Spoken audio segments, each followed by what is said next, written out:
open this meeting. We do have a quorum. Thank y'all for coming. This hot, rainy day when it's not raining. If we're all staying for the Pledge of Allegiance. Pledge allegiance to the flag of the United States of America, to the republic for which stands one nation under God, indivisible, with liberty and justice for all. Horse. Bow our heads. Always gracious Heavenly Father, thank you for this opportunity to speak for you and to allowing us to represent you in this county. Lord, thank you for your continuous blessings that you pour over us. We may not always feel that there are blessings, but sometimes, Lord, we just gotta, we don't have too far to look to remind us that somebody else is having a worse day. Lord, I ask these blessings over this meeting. Help us to have good, healthy, positive meeting that we make wise and the best decisions for this county, and that it will all be done according to your will. Lord, thank you for all those that serve in one way or another, especially those that serve in emergency services and military. And Father, please be with those families that have been affected by all these recent natural disasters. Some of them have had the worst day ever, Lord. They need you at this time, Lord. I pray that they know that you are there. Comfort them, guide them, and direct them. In closing, Lord, I ask for traveling mercies as we travel home tonight. I ask these things for your precious name. Amen. Amen. Thank you, Mr. Morris. We got an echo, Sean. Hold on. Okay.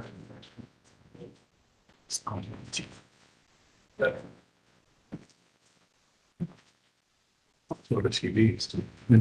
All right, folks. Gotta work through this agenda. I've got some notes. If I miss anything, guys, let me know.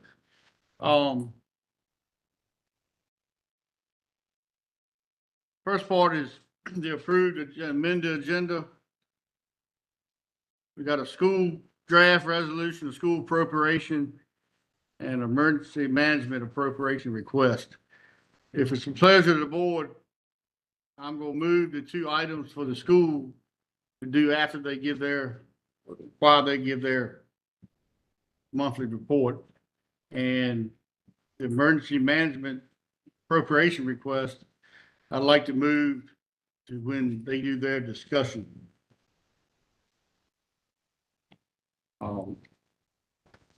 And I also need to add a discussion on the ball teams that are going to the World Series. And I want to add an update on the animal shelter. What's the board's pleasure on those amendments? And then I'll get into the consent. Make a motion to approve the amended agenda as discussed. Thank you, Mr. Easter. Any more discussion? All in favor, raise your hand. Right? When we get to the consent agenda, I'd like to pull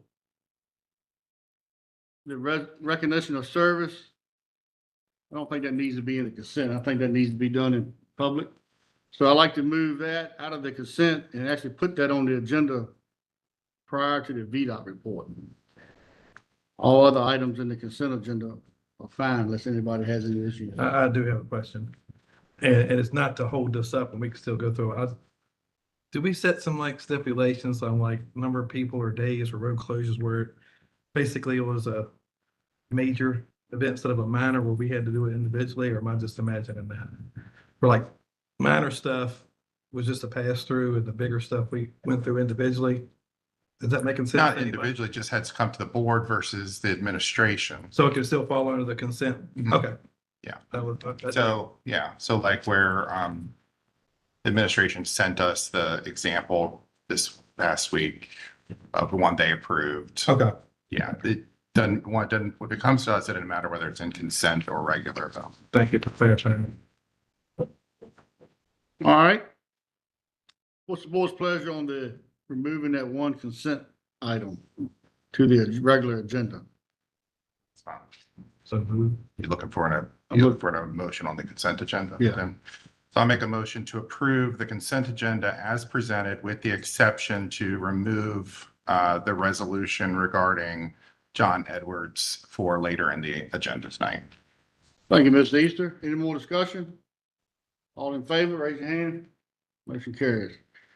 All right, now if I could just keep track of all that. Will help.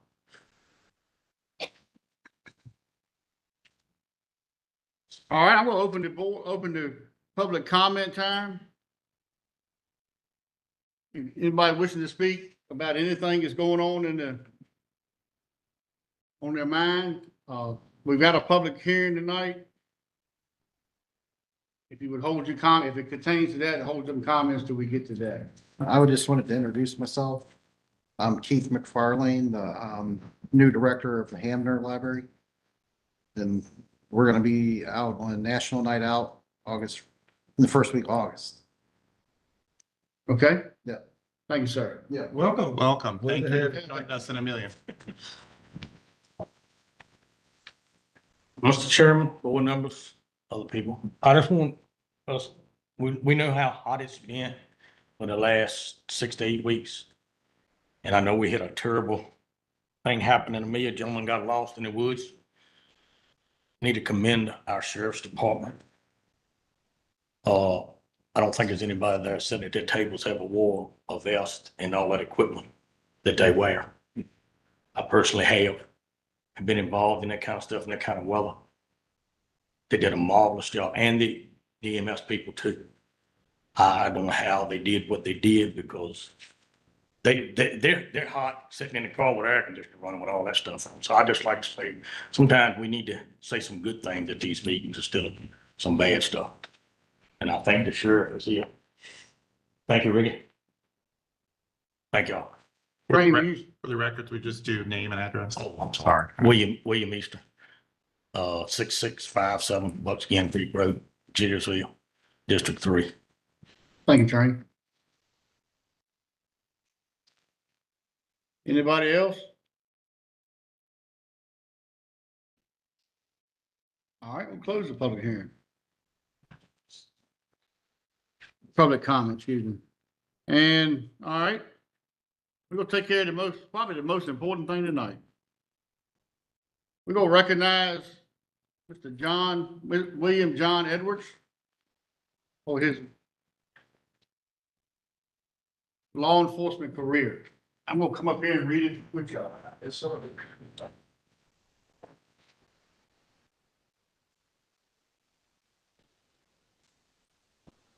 Mr. Edwards, whereas William Edwards was among the 62nd basic law enforcement graduating class and began his law enforcement career with the Capitol Police in 2003, for which he was charged with protecting the Capitol Building, the Governor's Mansion, General Assembly Building, and other state government buildings.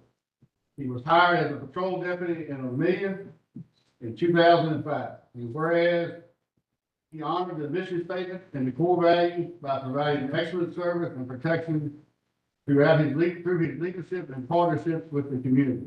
He maintained integrity, professionalism, and trust by treating those he served and those he swore to protect with courtesy, respect, dignity, and compassion.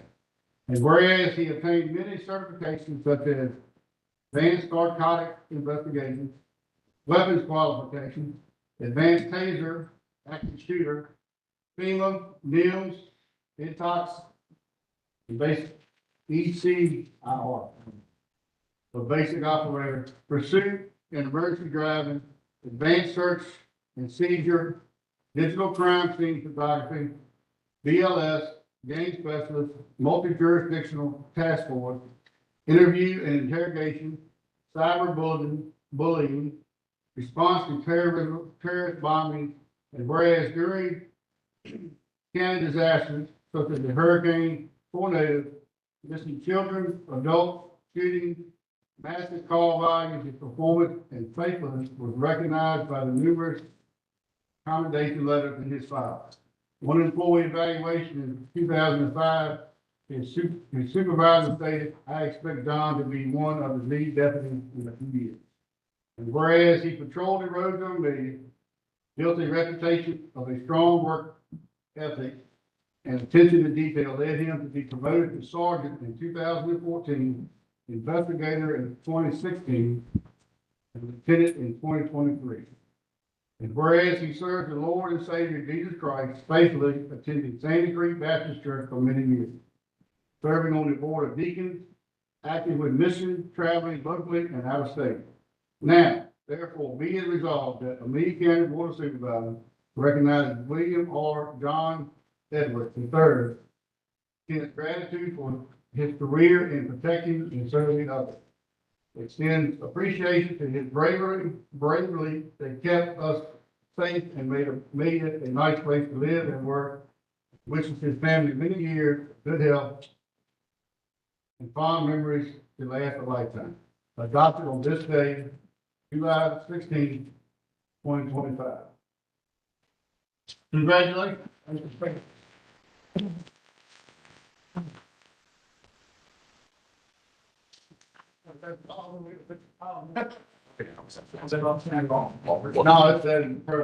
Come on, Derek. Yeah, look at vice chair.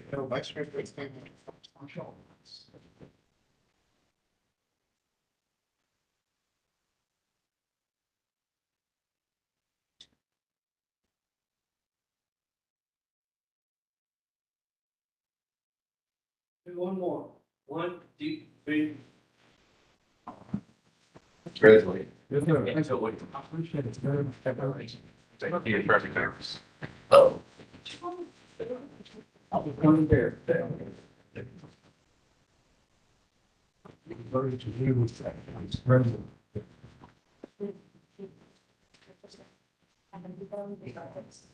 Yeah. Oh,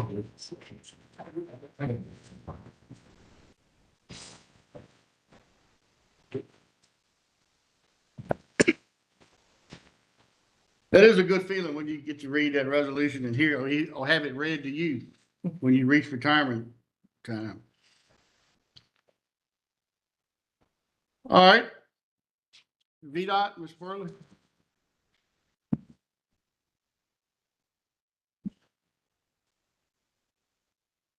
Good evening.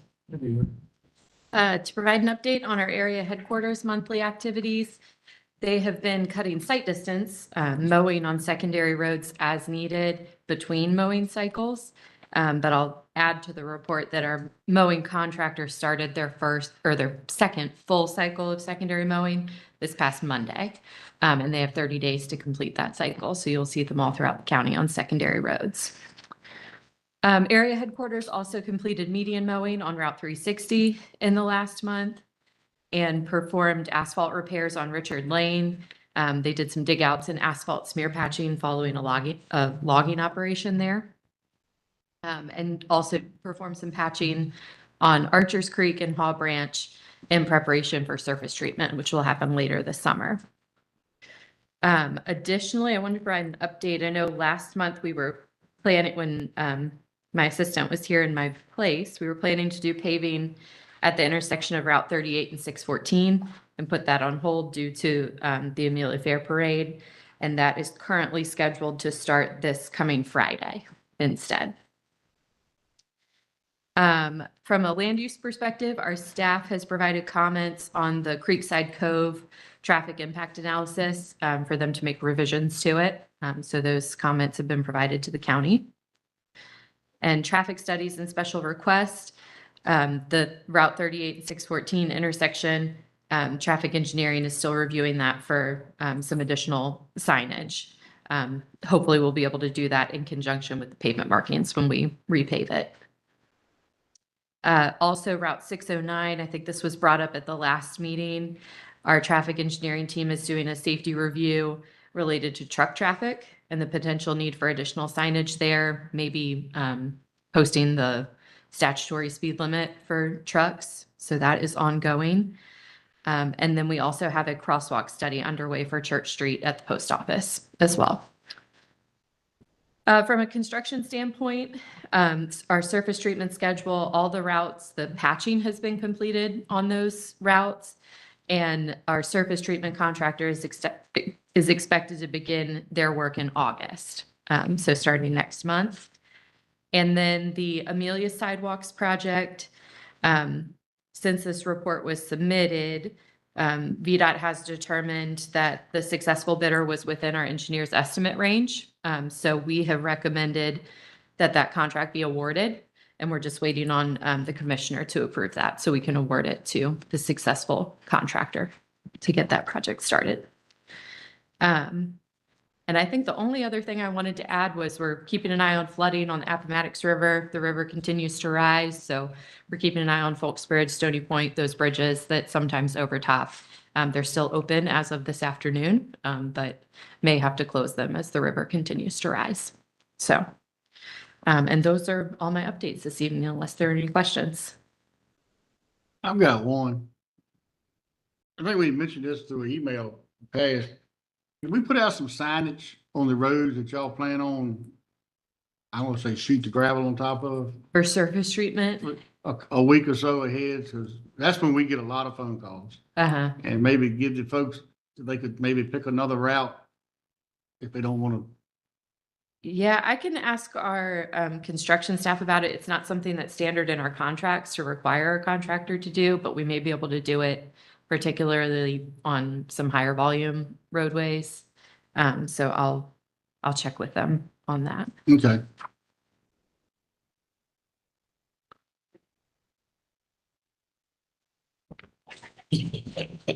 There has been a tree laying in Dykeland Road since Friday. Okay, It's on the west side of Flat Creek, about 100 yards. And if they could, it's about 3 to 4 foot of the trees on the pavement. okay. If they could cut it off at the ditch line instead of the edge of the asphalt, because when you pass somebody, you almost gotta be in the grass. Yes, sir. Yeah, And we, they done cut some off, it trips your mirror when you go Left by. it They in the just pavement. barely, cut 'em. yeah.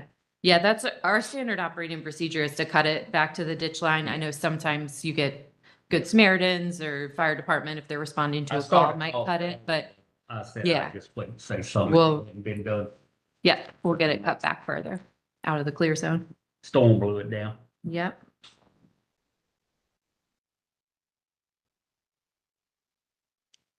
Blew one down in my driveway last night. Mhm. All right, Mr. Robinson, you got anything?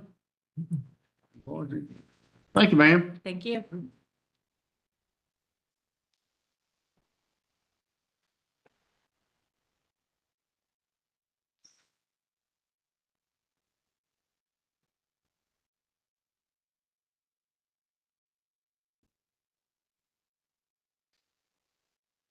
Yes, ma'am, sorry.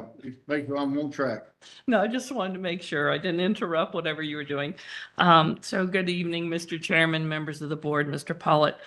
The start of a new school year is just around the corner. And it's hard to believe that we'll be welcoming some people this very month. So convocation for our staff is scheduled for Friday, August 1st at 8:30 a.m. in the high school auditorium. Our doors will open at 8. Each of you will be receiving an invitation. We hope you will be able to take some time to join us for the opening event and send the chairman or some member of the board to bring greetings to faculty and staff. Our new teachers begin orientation on July 28th. Returning staff report on August 1st. The first day of school for the 25-26 school year is Tuesday, August 12th. All Amelia schools will be hosting an open house for students and families on Wednesday, August 6th from noon to 7 p.m. This year, prior to receiving a student's class information or a schedule, parents must complete a registration packet. Information will be shared with families in the upcoming weeks. We look forward to seeing our students return. In your packet this evening, you have the June financial reports and appropriation requests, and Mr. Trump will address those.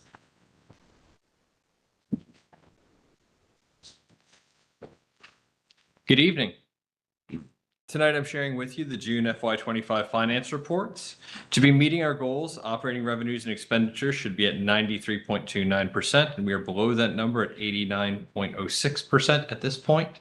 Those numbers aren't 100% for where we should be, because as you know, we have considerable expenditure and revenue activity that continues through July and August. And that's what kind of makes this time of year oh so fun for finance, but it's also what helps us close the year and work well with county finance to make sure reporting and audit goes as smoothly as possible. In the textbook fund, expenditures are at 5.22%. Funds 4 and 5 for all in construction are at 66.43% and 4.11% respectively. And the cafeteria fund expenditures are at 62.76%. That's all I have for the finance reports, but I do have some more information on another item on the information agenda. Do you have any questions about the reports before I move forward? No, sir. Okay, thank you. So presented just for your information this evening, for your information and input as well as the draft budget resolution prepared that we have prepared at the school level. This was discussed at the June school board closeout meeting, and I've had a brief discussion with Ms. Youssef about it as well. It's been shared with the county in advance of, well, just to start conversations before we move forward with anything else. The purpose of this resolution is simply to ensure that ACPS and Amelia County staff are working from the same foundation and towards the same goals as we close out FY25 financial processes in a new way for the first time. This is the first year that we have been budgeted at required local effort and match, and it means that meeting that effort and match is a different process. For some time now, Amelia County processes have reconciled expenditures and revenues at the end of each month. What this does, part of these processes, just to let you know, is that we account for all expenditures in the month, then we account for all revenues from other sources for the end of the month. And then when we look at that, the difference between the two and the county transfer, the funds provided to the county out of the local appropriation closes the gap between what we spent and what we received from those other sources in that area. This system keeps as much money as is possible in the general fund throughout the year and provides county with flexibility by doing that. However, it also functionally spends all state money first and county money last throughout the year. This works fine when our funding from the county exceeded RLE and RLM totals or those required spending thresholds, but it's no longer the case as the process, we can't overspend that total because that's where legal problems come into place. That's how I end up not reporting to you each month and somebody else comes in. So it does mean that in our reporting and in those transfer totals, if you're just looking at the figures of the year, it makes it look as if significant local funds remain unexpended, when really those are better representation of state funds that were received and actually should be carried forward at the end of the year. The purpose of the resolution is simply to clearly and fully recognize this reality and ensure that ACPS obligations for required local effort and match are met, ensuring that remaining state funds are accurately accounted for and reappropriated to ACPS for the FY. At this time, this is a new thing for us entirely. The resolution has been sent to our attorney for feedback. It's got legal references to the details. We want to make sure that's accurate. And we're presenting this through email to Mr. Pollitt and Ms. Youssef previously, and just in information tonight because we assume we'll want to have some discussions and kind of work through those processes and have some of the same feedback, but we wanted to just address it and make sure that everyone's fully aware of what we're trying to accomplish. Okay. Are you all ready for appropriations requests? Any questions, thoughts? Just so I Yeah. understand this. Basically, the average was slightly lower than we paid out, so y'all got surplus. Yes. Basically, and you're kind of trying to. What really this comes down to is at the end of the year, when we're looking at how much has been transferred to the schools, it's going, if it's going to come in below what our required expenditures are. Because those state funds that came in were used to balance those expenditures first. Really, it's basically make sure we're all working on the same page, knowing that the local spending has to rise to a certain level to allow us to keep the state funds. So it's recognizing what that threshold is and acknowledging that any difference that was not spent out of local funds that needs to be spent out of local funds to meet that threshold is something that can be reappropriated to us to have those state funds accounted for. And then we also discuss with the auditors to make sure they're signing off and everything and they understand these pieces. But yeah, it's just making sure that we can truly account for the fact that the county spent the local minimums required for us to keep state funds provided. There's a way to roll it over instead of paying it back. Correct, exactly. It's Make supposed sure to. I understood it. Exactly. It's either we meet that local contribution or state funds get returned to the state, and that's not ideal. Right. Of course. Else? We're good. We go to the appropriation. Okay. So first, this evening, we are requesting an appropriation in the amount of $250,000 to local revenues and expenditures as we await a final decision from the Virginia Department of Education on whether or not we're allowed an extension of last year's significant security grant award due to customs and shipping delays that kept our project from completion prior to June 30th. The local match for these funds has already been met with FY25 expenditures, so no additional local funding would be required. Okay, you can go through all of them and then we'll do them at the end. Our other request is the request for supplemental Title I grant carry forward from FY25.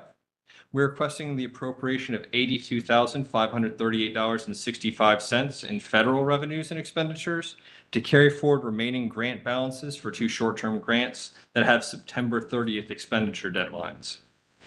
In the spring, ACPS was awarded a $100,000 school improvement grant to support the elementary and middle schools, and an additional $6,727.68 to support the elementary school due to a waiver of state funds that were unexpended previously.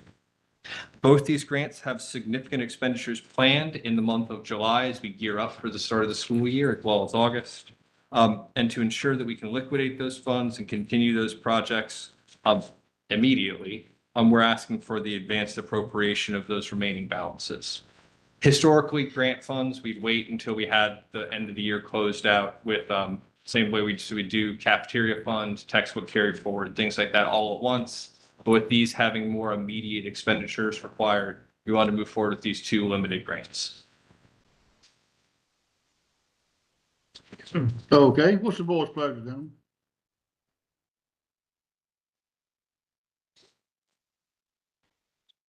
I'm very together.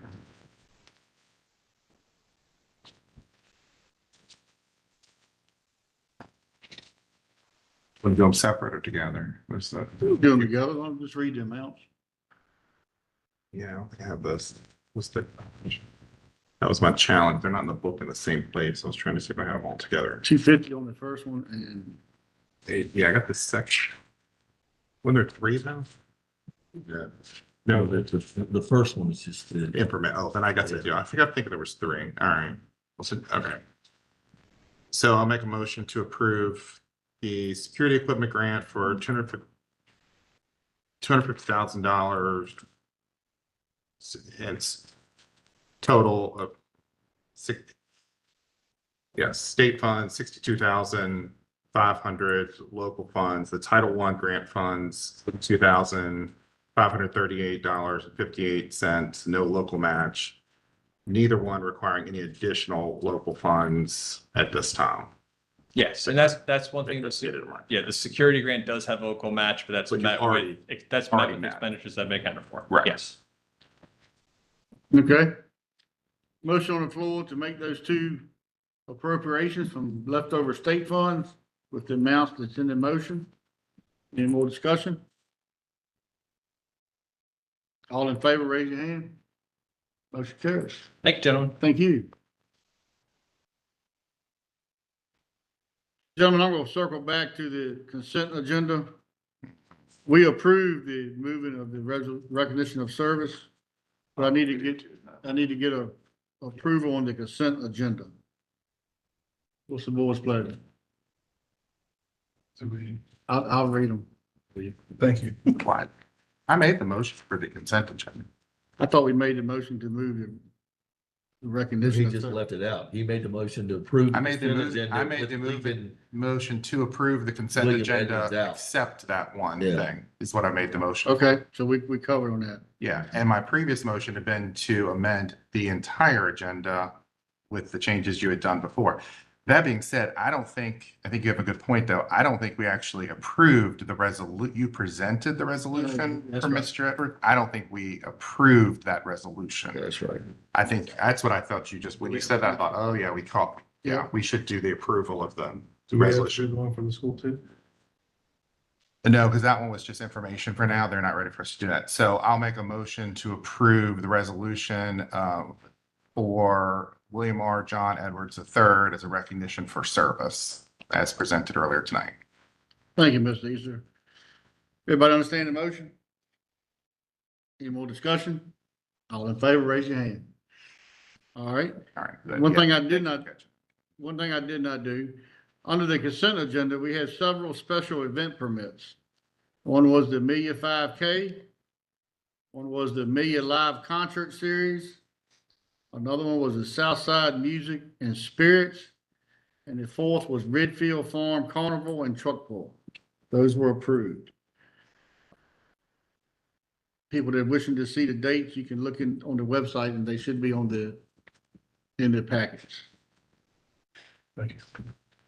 Yes, sir. All right, brings us to our monthly finance presentation. There's Ms. Pond. Good evening. Good evening, Mr. Chairman, members of the board, and Mr. Poet. How are you all doing? We're doing fine. We're working on some volume right now. If you, Oh, okay. Sorry. Do I need to speak louder? it would help. Let me bring up my slide. Yeah, it's not us. It's not this side. Try Can you now, hear Ms. me? Pond. That's better. Very good.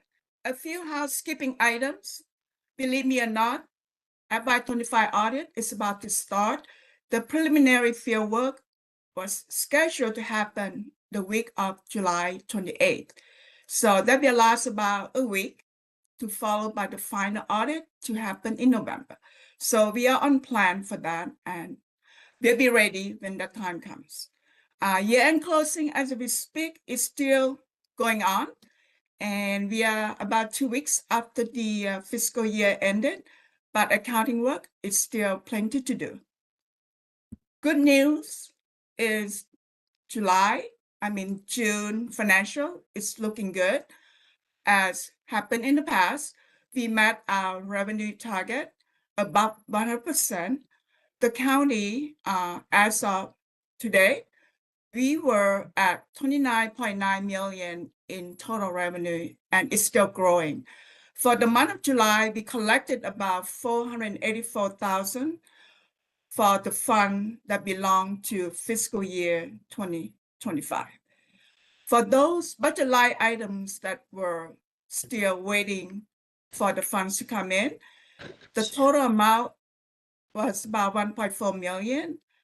Out of that, 1/3 came in the month of July already. Any questions for me on that? No, ma'am. Very Question good. in general, this presentation was not in our packet, correct? You have, Correct. Sorry about that, because I showed up in the period, so I could not get that in time for you. I will Okay. try my best next time to make sure that happens. all right, Thank you. someone just let us, it's just hard to see all the numbers on the screen from here. If someone would just let us know when it gets posted so we can pull it down to review. Thanks. Surely. Thank you for your input. Okay. As to expenditures, we are also on target, very neutral. It's about 23,000 short of spending. Keep in mind, this number doesn't reflect additional vendor payable accrual. That probably be about 500,000 roughly. Not quite sure yet how much, because the month is not over yet. So I will have to wait until the month of July to be over to really review, to ensure we account for everything that belongs to the prior year. Any questions there? That's pretty much the update for the month of June. And we are still working very hard to complete that for the year. Okay. Very good. Mr. Park, can you get this sent out to all the supervisors? Yes, sir. Okay. All right, anybody got any questions? No. Very All right. good. Thank you, Ms. Very Pond. Indeed, you're welcome. Until next time, good night now. Yes, ma'am.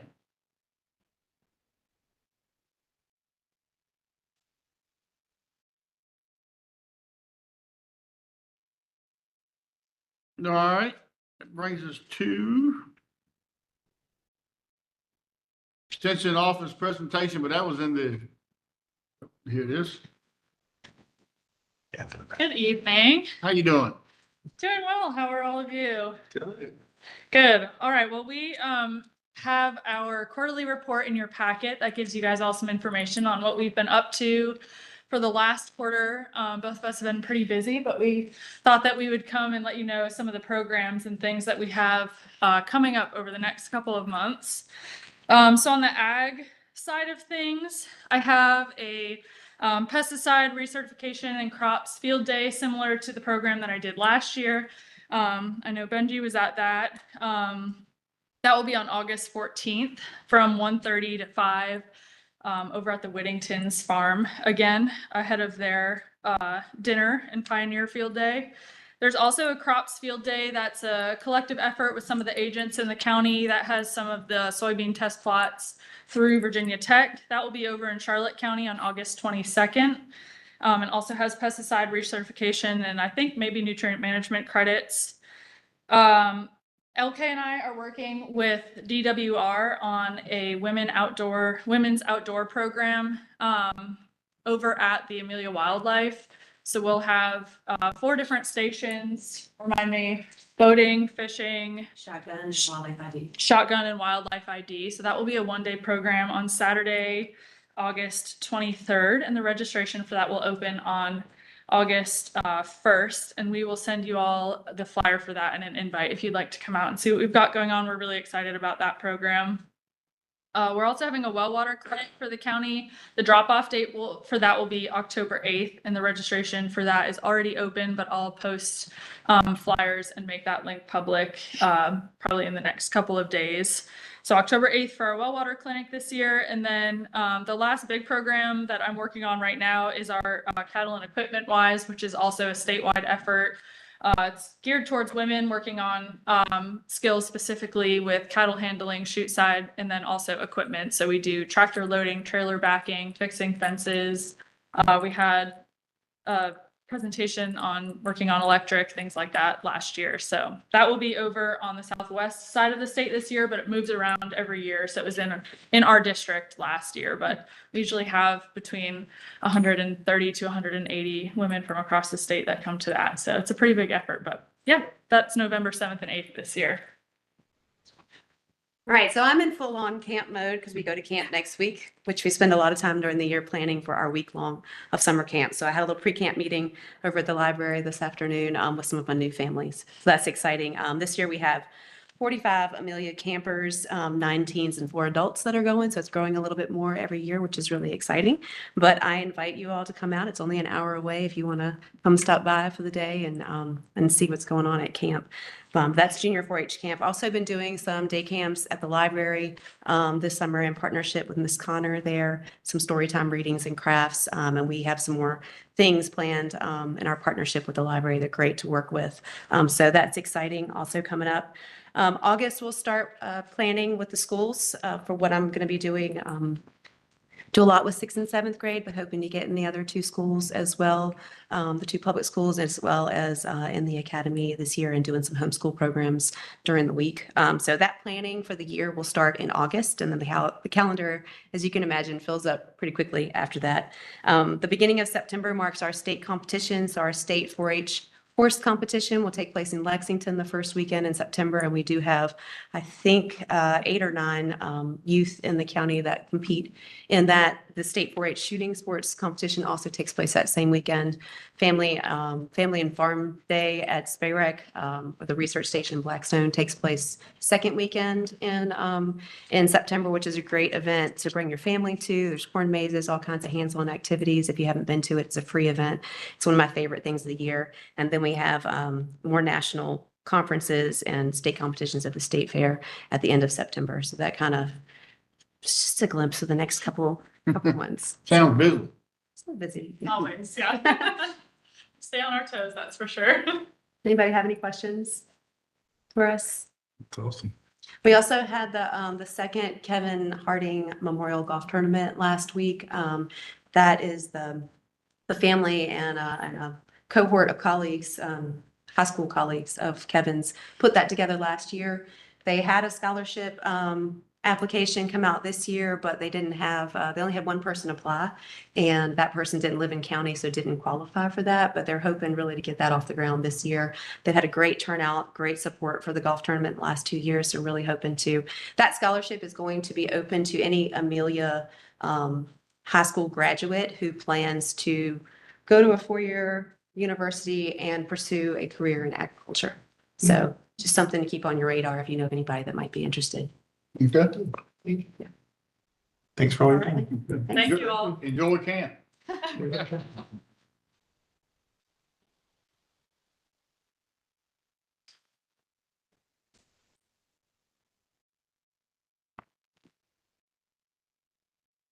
All right. Community development is Austin going to speak on this, Mr. Pollock? The first item is related to public hearing for Garber Motors, which is on Route 360, requires us to have a public hearing. So I'd recommend that we open it for public hearing and then we can discuss it afterwards. Okay. All right. At this time, I open the public hearing for the 360 overlay for the Garber Motors. Anybody wishing to speak for or against this project, please come up, state your name and address.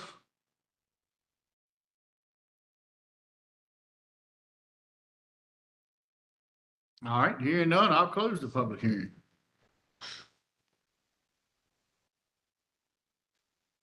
I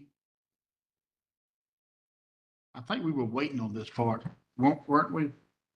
Yes, we did a zoning change, or was it zoning or special exception last year? One of the two we approved. Yeah, Right, I and think this is like you're saying, this is kind of the last phase of what had the to site, come through. yeah. Yeah. It's pretty self-explanatory. We got your recommendations from staff. It's been through planning commission, yeah.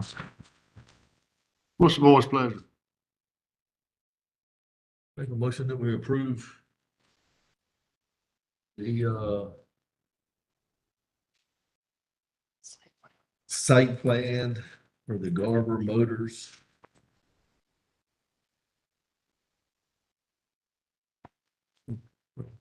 Okay. It's got some additional requirements, but this is what this did. It proved to be in line with the 360 overlay district and the proposed site plan, so. Any other discussion? Is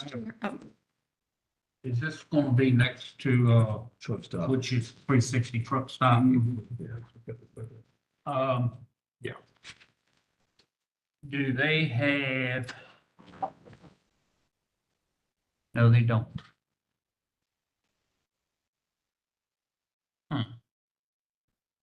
A crossover right there from the east and westbound into that dealership. Be hard to come by. I think Yeah, I that know, that's what I was. Yeah, they had to comply with the traffic study and all already, but they haven't submitted all of that, which was part of the process. He just misses it. Yeah. Just misses it. Yeah, I can. This is Austin. If you can hear me, I can speak to that a little bit. Yes, sir. Yeah, we're requiring them to put a note on the site plan that in the future, if they are able to get that crossover, they would have to get access to the crossover at the truck stop. They would have to use that interconnection. But until that time, they can have their entrance there as it is proposed on the site plan. Okay. So he's trying to make it two entrances to it then, right? Yeah, so if they ever are able to further develop and get access from the to the truck stop, they would be required to have a cross connection there to the truck stop. Since they currently can't get on their own property to a crossover, they're allowed to have the entrance as proposed, and it meets standards. I was just asking for safety purpose. Yeah. Okay. Still a motion on the floor. What's the board's pleasure? I mean, any more discussion? Any more discussion? All in favor, raise your hand. All right, thank you, gentlemen. That brings us to the next one. Is the attached dwelling units. Austin, you want to give us a little history on this? Yeah, I can give you a little history. Let's see if my video works. Sorry, I'm joining by phone. Yeah, so this has been through the zoning committee. This is the discussion that has come out of that on the feedback that we've gotten from them. So based on feedback from the zoning committee, the highlights of this ordinance are that it would allow for accessory dwelling units as a by right use in the A5, RP5, RR3, R10, R5, and R3 zoning districts. If they are on lots that are of a minimum lot size of 2 times the allowable district. So for example, in the RP5, you'd have to have a 10-acre lot to be able to have an accessory dwelling unit. They'd be limited to 1,000 square feet maximum and a maximum of 2 bedrooms.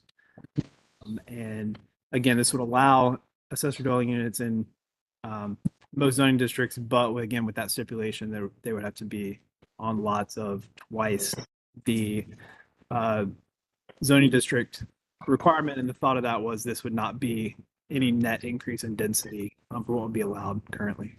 And I can answer any questions you have. Okay, thank you. You got any questions? All right, I'm gonna open the public hearing on the ordinance text amendment for accessory dwelling units. Anybody wishing to speak for or against, please come up.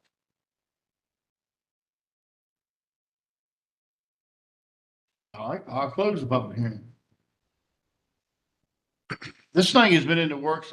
I've been involved with it for a little bit. Good 9 months or more. Yeah, and it's pretty extensive. I know some of y'all have some questions. I would suggest that we defer this. Do you think 30 days would do it? What does do? I think it needs to be some one-on-one or some offline stuff, communication with Austin to get everybody clear. Yeah, y'all had 9 months. I had less than a week. 5 days.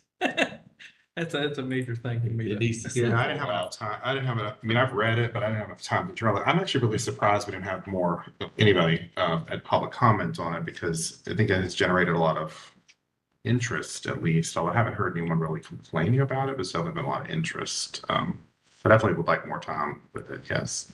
If I remember right, I don't think there was anybody speaking at the public hearing on the Well, yeah, plan. and I can't think that I've heard anyone has a problem with it. Like I said, I think the people are just interested in it. I think it is moving in a really good direction. I don't have any problem with what I see either. I just want to really go through all the implications, and I'd like to personally sit down with Austin and make sure I understand all the implications that are in it. I'm sure there are things that I'm not contemplating when I read it because this is not kind of what I do on a regular basis. So, yeah. Do we need to? Hey, look at your name tag. It says Jeff. Do we need to specify a specific amount of time, or can we just table for future meeting?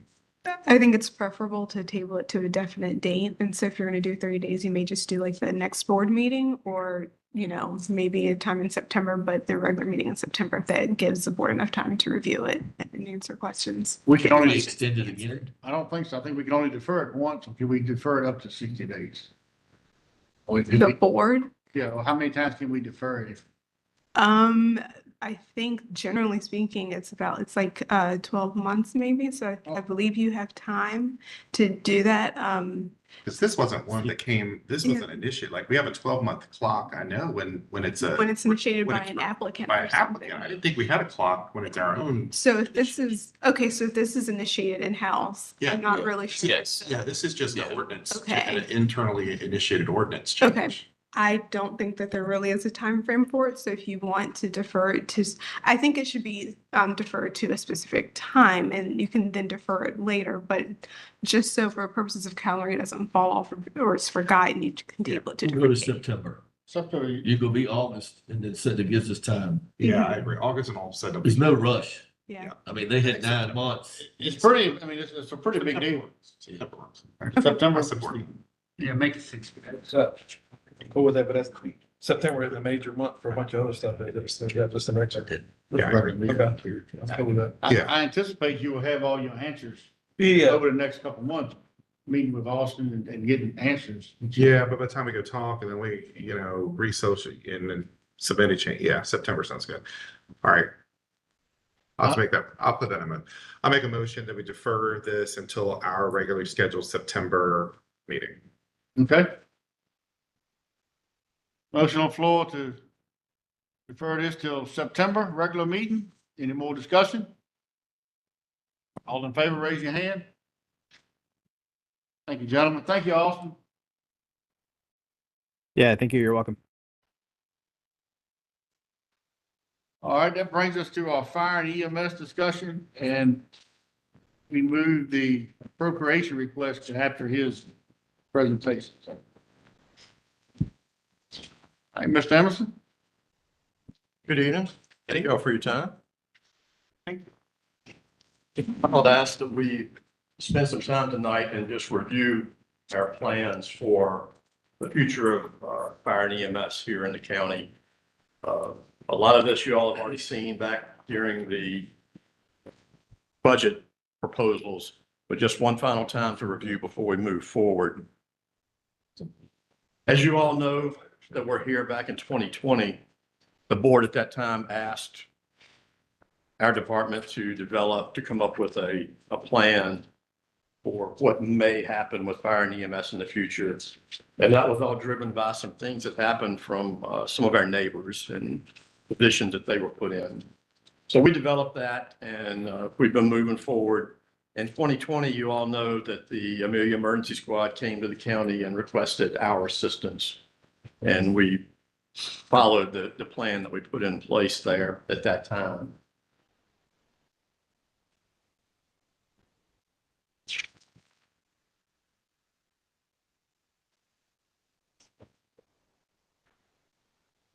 Click.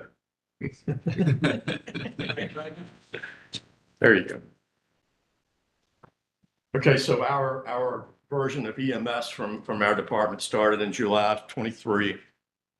Since that time, we've been working with the board, various members on trying to come up with better solutions to provide better service for our community and increase our coverage and just provide a better service for a more economical price. So we came to you all back during the budget process this year with some options. And basically what we're talking about tonight is just to give everybody a review of what those options were, what direction we're moving in, and how that's going to play out over the next year or so. You all know, I know you all know the call volume has increased tremendously. Those figures go through last year. And if you look at the mid-year numbers for this year, the numbers are pushing, it looks like around 2,500 this year. So it's on scale to increase again this year.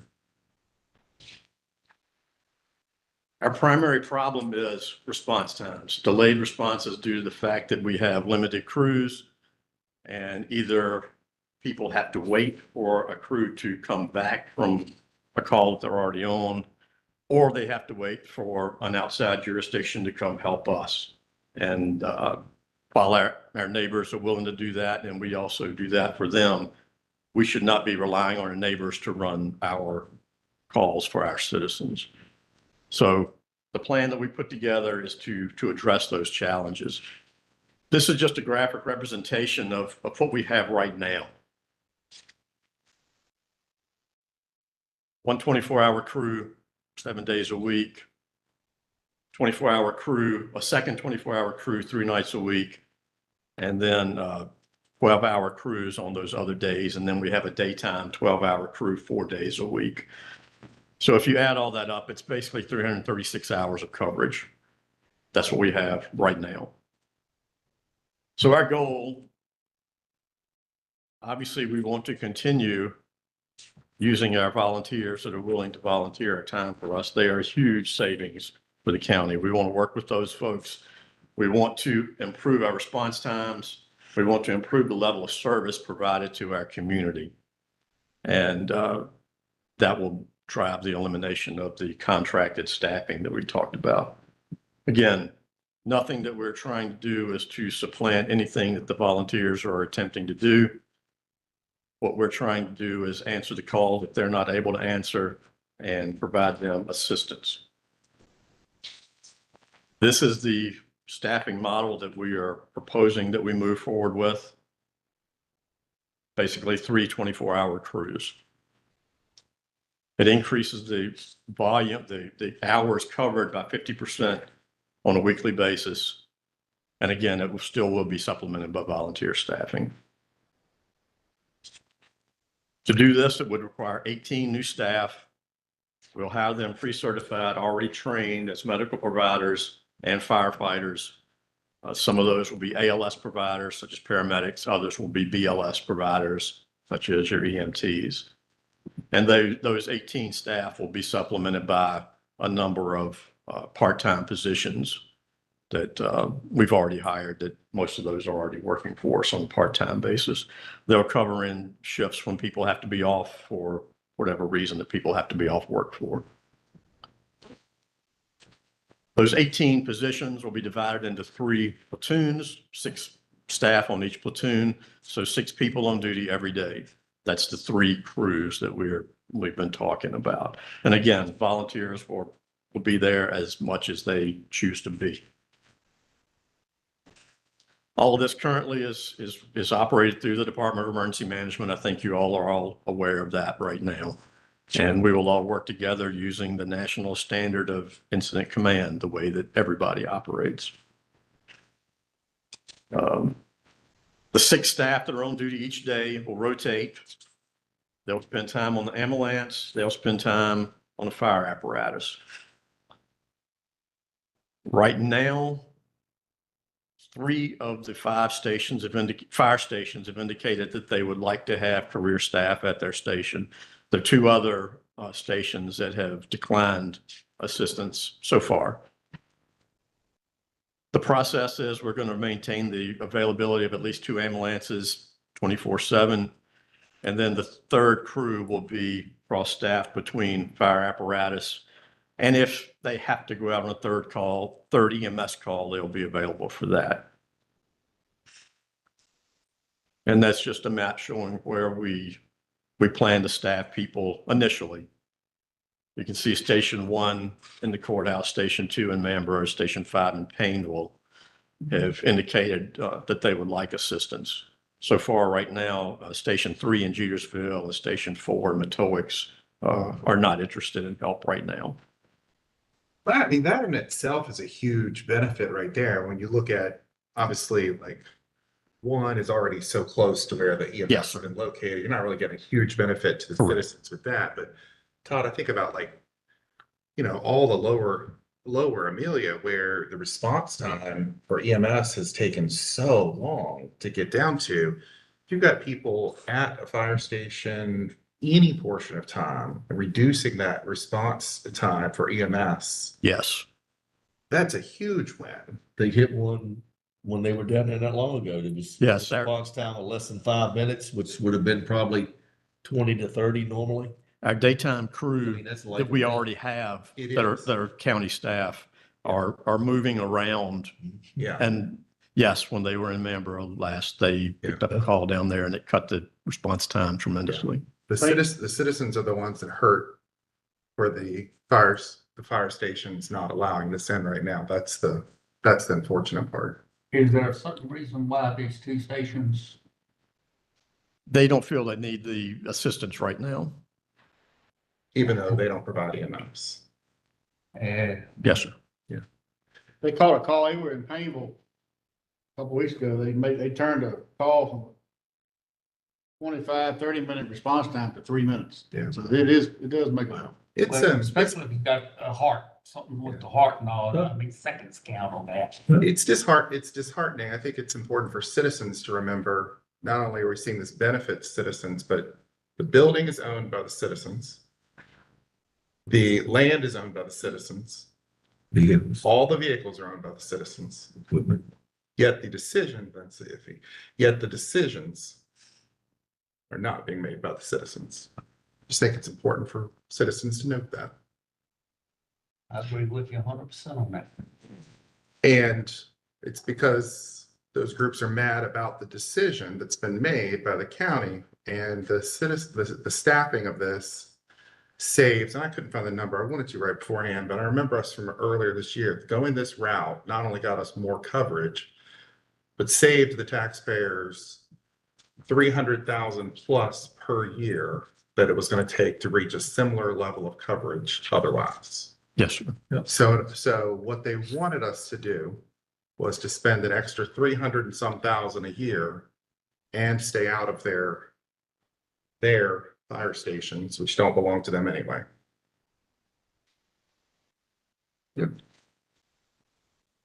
I have a question. Yes, sir. If an emergency call is down in Amazon, Oh, okay. for example. What part of Amazon? Mammoth or? Burl, Amazon, down the lower end of the county. Okay. Down in Watauga, What about my area? Down there. in Yes, sir. Scottsdale. The closest hospital is Petersburg, right? Potentially, yes, sir. Does that where y'all would take the patient? There are a lot of decisions that, a lot of things that come into that decision. It depends Yes. on what it is, Yeah. what the situation is. I know they've run to Petersburg, and I know they've also run to St. Francis and Well, that's VCU. what I was down there. asking. It just depends on. Southside Petersburg Hospital is one of the hospitals Yeah. that they absolutely would potentially transport So- to. Up there by David or Jetersville, would they go to Farmville? Potentially, yes, sir. Okay. Because I always thought you're going to Richmond all the time, but I'm saying, a whole lot closer in them parts of the county. People don't realize from how far it is from the tip up there to the tip down there. It's a good little distance. Well, and I think that's why this is so important too. It's not just the money piece. It's true life. This is true life saving. Yeah. I mean, I think we're a long ways off to we're going to be able to build an additional EMS stations. This is a great step forward, an intermediate step for that, which is true life safety for citizens. The ones who are having problems, and this is my opinion, on the McCourts and Petersville, when that call affects their family or them at them stations, and that unit happens to be in Manborough, where it could have been in McCourts or Jetersville, and their loved one is in bad shape or dying or whatever, they're gonna wish they never objected to this. Yep. When they have, that shoe gets on their foot, then they're gonna realize that, Too late then. and then it's too late. Mr. Marshall. So this is like multiple questions in one, trying to understand them. Absolutely. So let's say a calm day.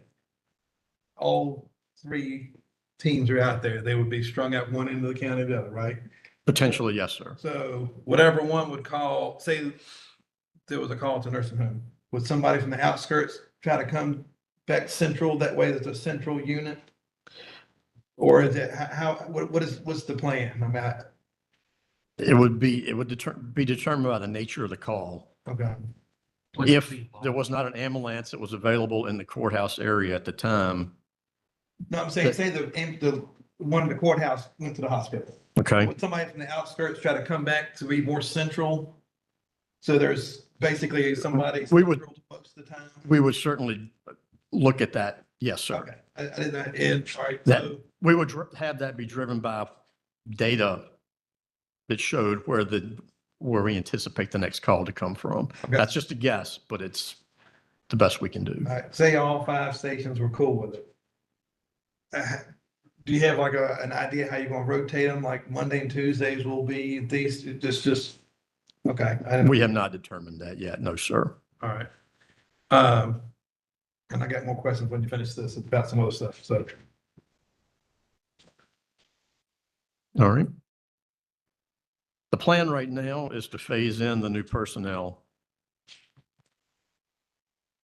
We were hoping for 6 in October, 6 in January, and 6 by March. That's all going to be, in my mind, driven by the response that we get from people that are interested in working for us. Yeah. If we can do it quicker than that without overwhelming our human resources department, then we would try to do it quicker than that. But that's kind of the goal that we're shooting for right there. The idea that the contract staff would be eliminated by March.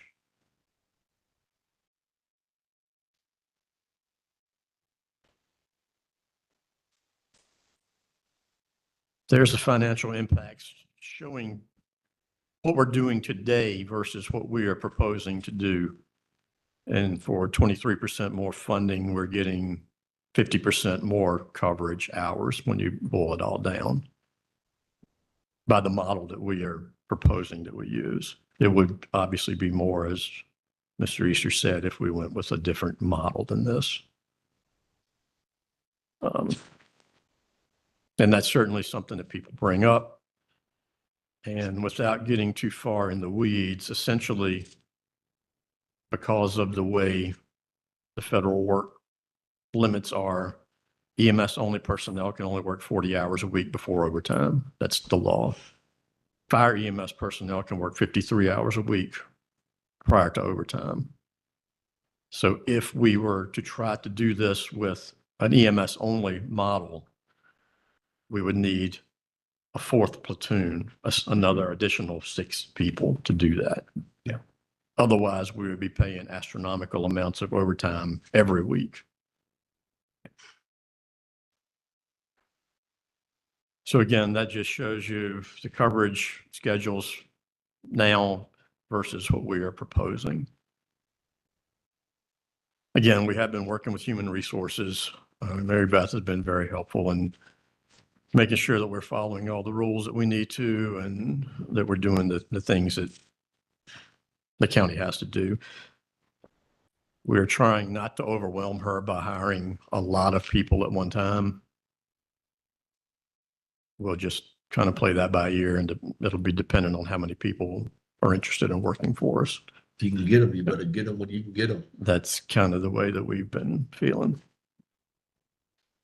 We've also worked with finance staff. Obviously, the pay structure for these people, the work weeks, it's totally different than everything, all the county employees now. It's going to be different.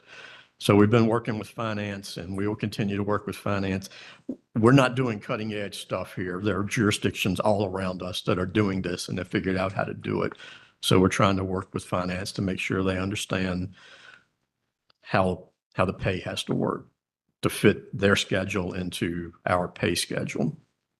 And there are other jurisdictions that have the same pay schedule that we do. So it's been figured out. So basically, we are tonight looking for your approval to proceed with this plan. And if you have any other questions, Mr. Morris. I apologize that these kind of hit in your presentation, so you don't have to answer. You can send me, unless you know them. Any idea the number of assists outside the county and vice versa, people coming in to help us? You don't have to. Yeah, I can't tell you that right now. I can easily look at when I get in the office and tell you how many times we've had people come help us. Okay. We have that. It would be a little more difficult. I'm sure we could do it, but it would be more difficult. We don't specifically track how many times we go elsewhere. I can tell you since April, we've been to Nottaway a lot. I knew they were having a hard time, but I didn't know how much we were helping them. I think it's a little better now than it was, but in April, when things went bad for them, we went over there quite often. We were warned by a local county that we need to get our act straight. Yeah, yeah. In writing. Yes. Multiple times. Yes. Yeah. So Thank you for adding that. That was- Well, I mean, that's an important thing. Yes. And the other thing is there any way to, on the volunteer side, do you know any of the benefits offered by other counties to volunteers that maybe would help not only the fire, but the rescue? I know it's kind of struggling. Everybody is struggling. I know the personal property tax relief thing is a big issue that you all are already providing for them that helps. One thing that I hear brought up a lot is there are some jurisdictions that pay per call, that will pay the volunteer a certain small amount of money per call that they go on. That's certain. I don't know what that would cost you all. I don't know. We'd have to spend some time looking at that. My biggest concern from where I sit with that is somewhere there's a line that would be crossed between whether they're still considered a volunteer versus being considered an employee. And at that point, all the OSHA regulations would come into play, and it would open up a lot of other issues that are beyond my scope right now. Those are the But two main ones you see out there. that's what I hear brought up a lot by our volunteers. They see other jurisdictions that pay a certain amount of money per call. And I would want legal advice to figure out how much we could do that without tripping the line of them being subject to the OSHA regulations, which It'd be worth looking into and find out what that line is and some of the counties that do it and how they structure that, because there is a point at which if we paid it, it prevents us from having to go further. Absolutely. And there's obviously a tipping point at which you pay enough, you might as well be hiring people anyway, but that's an interesting idea. We're happy to investigate that further if y'all would like more information. It could make a volunteers decide instead of Thursday night sitting at home watching TV, I'll go down here and sit at the That's what I was building thinking. and watch TV and might make a little extra money. I mean, you never know. It could be. But that's a legal question there. Yeah. You got homework now. All right. I saw you. At Yes, sir. the rate that the county is going in all aspects, when do you feel, or have y'all given it any consideration of adding another station for the future? We have had discussions about another station, but we don't have any plans. Because where I live, which everyone knows, with Torts, it's a great place, but it should be a little bit closer to everything that goes. The call volume. Shula at 360. I would agree with you. One more thing I was gonna throw in there. None of the stations, people can stay overnight. So under the model, everybody's gotta end up at the rescue squad for rest time, At right? night, as it So- stands right now. Okay, We believe that Station 1, and we have to talk to them and make sure that they are agreeable to it, but I think Station 1 could very easily be available for them to sleep overnight. That's just for man. clarity, none of them are. Which one's Manbro? 2. One is courthouse again. Yes, it doesn't. It doesn't help a lot. Wouldn't take much to get them to sleeping quarters. I agree. It would not take a lot to I that think could be that- fixed. I hear you on the locations. I think before we add a location, and I also heard you talking about, but I would say before we add a location, I'd be interested to see about taking some of the other ones and enabling them to be able to be used overnight, things like that. That was our plan for next year's CIP. Yeah. Because I know several times a week I'm standing in the yard, I heard reports, go on towards 360, go on towards 360. And I think this gives you the idea of where you prioritize too. So 2 and 5, when we have extra money to spend, and extras, I should use air quotes, there's never extra. Right. But when we prioritize, say it differently, when we prioritize where to spend the money, I think we know where to spend it. We spend it on stations 1, 2, and 5. Yeah. Not just for that particular building, but for anything period. But as it says, those are the only two current stations that could be possibly converted, right? Well, one doesn't even need to be converted. It has the Well, capabilities. It's a But it- question of relationship. Okay. Yeah. We could put a tent up in Davis, camper outside. Station 5 is tight. A little cold. Huh? Station 5 in Painville is tight. We could, you could get a camper in there. They can stay at David's house. It's just right through the woods. It's response time. You can't fix the response time from the station to the call when you never know where the call is. Right. You've got to take out that variable of people responding to the station. Yeah. They're there and they leave. Yeah. That I agree. 3, 5, Yeah. 10 minutes sometimes. Yeah. So we've obviously funded this through the budget. Yes. As you said, you're looking for our approval to proceed. I don't think we have to do a formal vote on that necessarily. You're just looking for our feedback, which we've certainly talked through. David, do you want anything more from us than For us to what we've? meet that goal of starting people in October, we need to be moving right now. I think I'd be satisfied. I think we all be satisfied with general consensus. Yeah. We've already put it in the budget, so we've already funded it. Agreed. I think this is just reinforces the support behind this initiative. So My question would be, what are you waiting for? I'll clearly say you have my support. I Yeah. appreciate you laying it all out for us and the planning that's gone in. We just want to be good with everybody. We're in July, we're in the new budget, it's funded, let's go. We'll start tomorrow. Thank you. Thank you for all all your right, work. thank you. Thank you. I'm not gone yet. Thank you for the You got one? whole team related to this. Yes, Now there. he's gonna ask for some money. Yeah. Oh, there's that. No. It's always a strength. Yeah.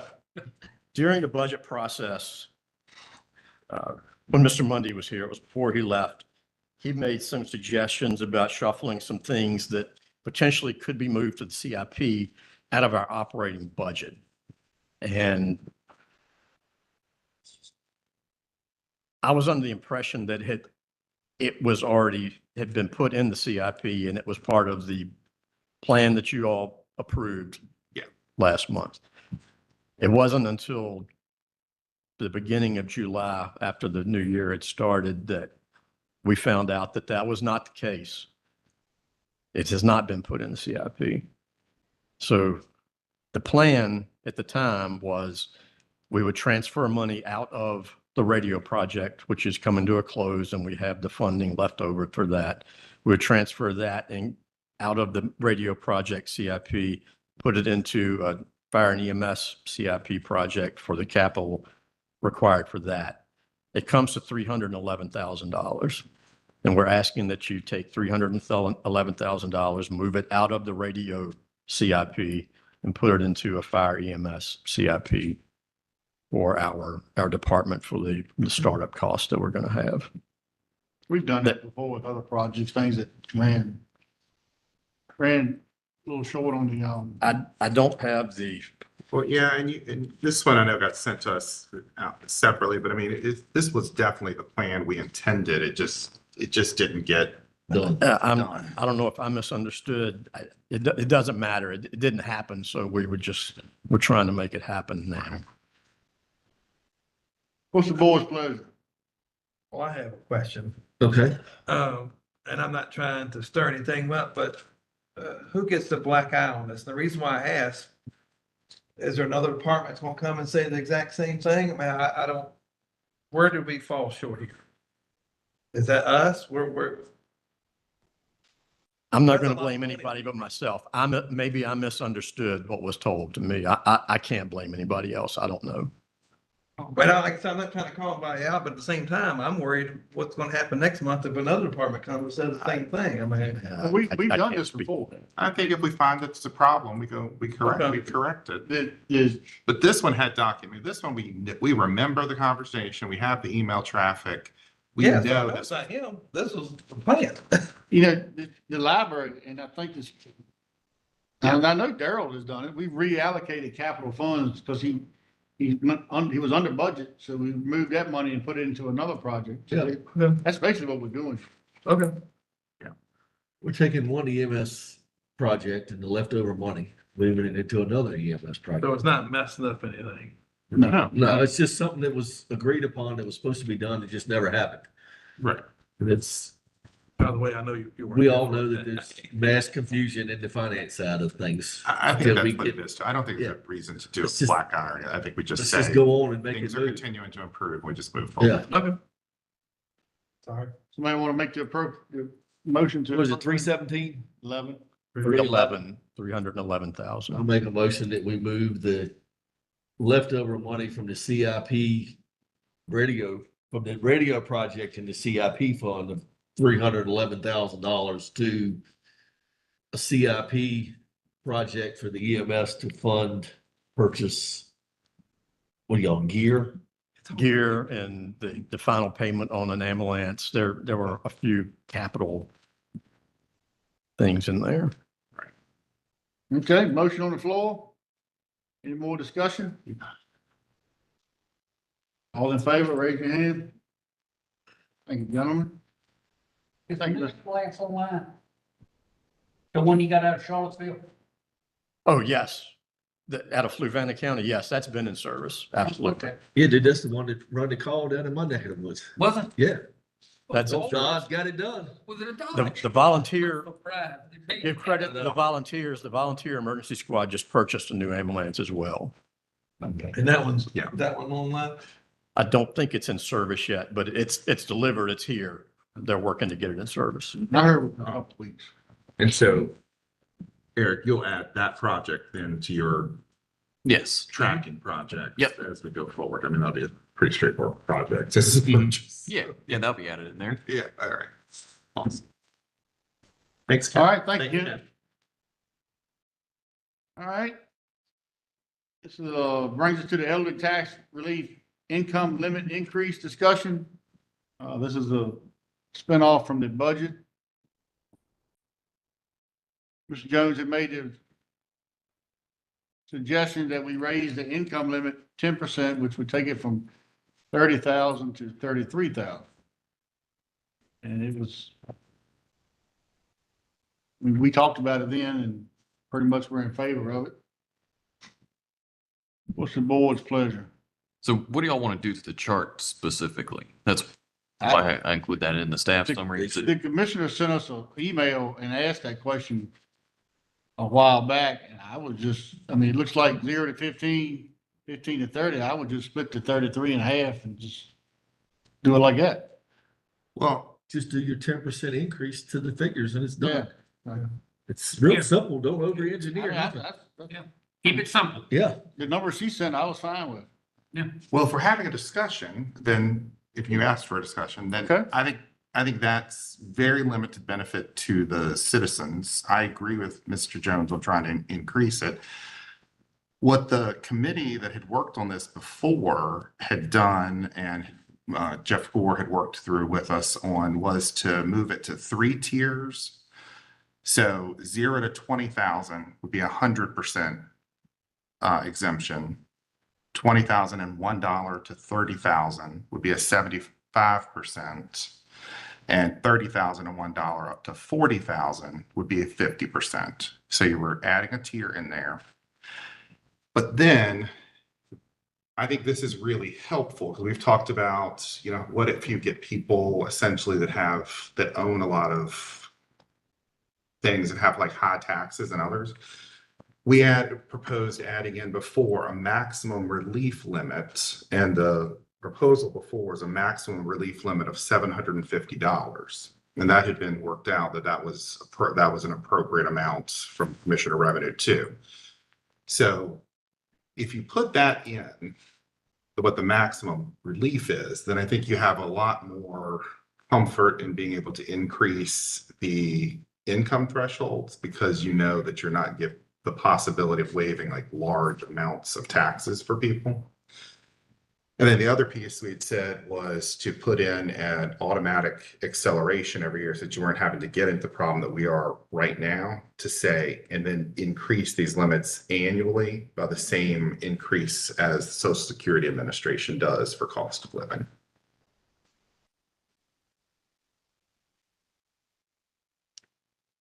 So I'm personally much more in favor of a larger increase than just going to 33,000 And I like the idea of putting the maximum limit in.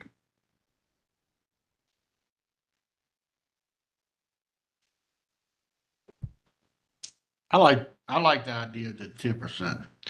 I mean, I know the committee worked on it. This is my opinion. I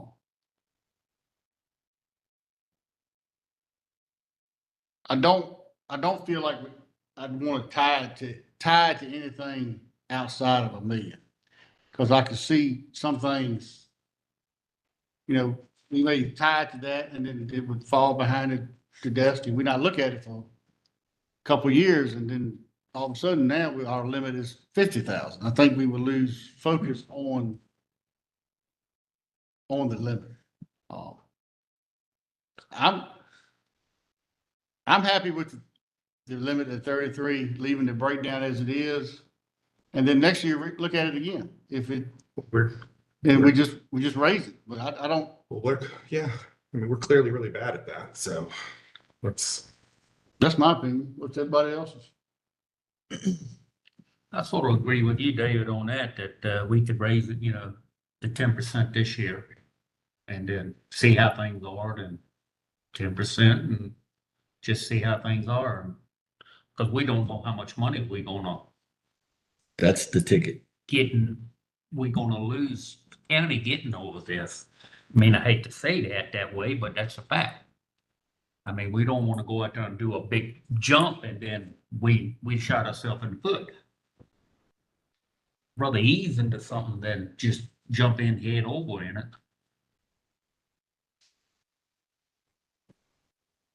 Needs to be looked at, needs to be maintained. Well, I mean, I guess there's a point. I mean, when y'all voted against it for the last 2 years, I guess that is maintained. So that's a fair point. I guess that was maintained. I should have taken that back. Yeah. All right, what are we doing, fellas? We've got two ideas on the table. You want A or B? Just to make it move, I have to agree with them. That's a whole lot of numbers to listen at for tonight. I hate to postpone it to consider that where we can have a whole year to consider making major changes next year. I kind of like that idea. That way we can do something Neither one tonight. take effect now, anyway. Yeah, I mean, neither one take effect till next year regardless. We missed the window. I mean, we already missed the window. The 10%. Nobody gets any benefit because we delayed it. Next year. No, they still get the benefit. Not till next year. No, they get the benefit. They don't get the increase. They're still getting the benefit. They haven't lost anything. Yeah. They're just not gaining. The benefit of whatever we're trying to do. Yeah. Okay. Anybody want to put something in a motion? Mr. Jones. I make a motion that we pass this here 10% as presented from. No. Just Yeah, for the- This is not, we're just giving staff feedback to move forward with an ordinance for public. Oh, hearing. okay. All this is a Okay, discussion. I got Yeah, the chart is that how it you. Yeah. currently yeah, is laid I out. got you. Sorry. Yep, That's that's okay. So the motion would just be to direct staff to. Yeah, to direct Draft an staff ordinance. and guidance on how to proceed with the advertising change as it exists. Well, it sounds like the board is agreeing to increasing the two tax brackets by 10%. Yeah, about 10%. An effective date of 2026. So then the motion would be just to direct staff to draft an ordinance reflecting those changes in the tax brackets of 10% with an effective date of 2026. And it's both Is that? income limits. Yes, both tax brackets. Okay, So it would be all right. 16,500 for 75% tax exemption and 33,000, sorry. At Yeah, a it's 3% tax written in our exemption. packet what to say. So, Oh, is it? yeah, it's literally written there for him to read it. Oh, I Yeah. apologize. That's I will okay. turn off my mic. No, you're fine. He's just got to read it.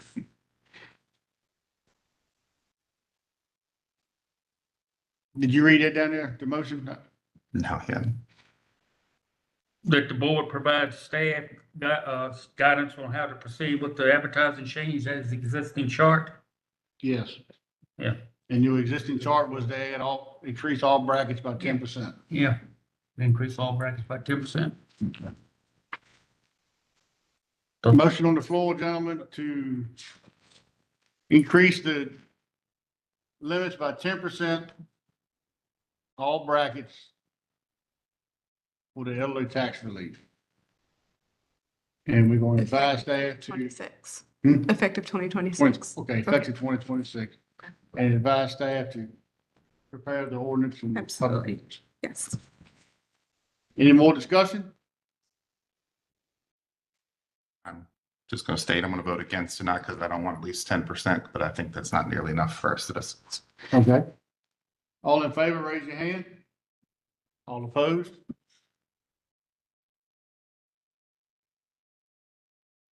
Okay. Thank you, gentlemen. Moving on. The commissioner put in here the Personal Property Tax Relief Act discussions. That's more or less just approving the resolution. We do it every year. What's the board's pleasure? Make a motion to approve the Personal Property Tax Relief Program resolution as presented. Motion on the floor to approve the tax relief for personal property. Any more discussion? All in favor, raise your hand. Carries. Thank you, gentlemen. Meade County Real Estate Assessment discussion.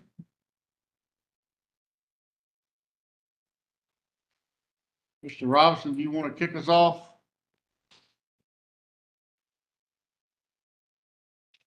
I think it's time we move forward or direct staff to move forward to, let's find an assessor so we can get this stuff worked out.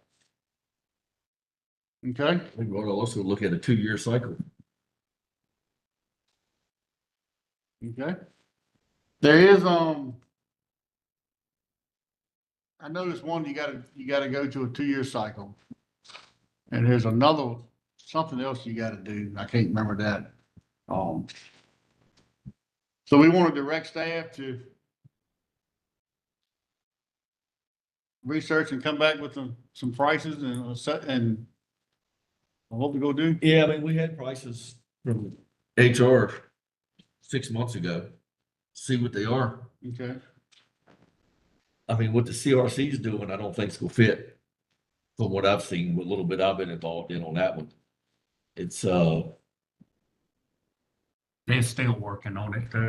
but I mean, you're still picking from the same group. Yeah. That's no different than if we go out here and have to hire from the same group. You have one to pick from and that's it. One. And I can tell you right now, we just had 2 commercial properties sell lately in this county for a whole lot more money than it was assessed at. I mean, not even close.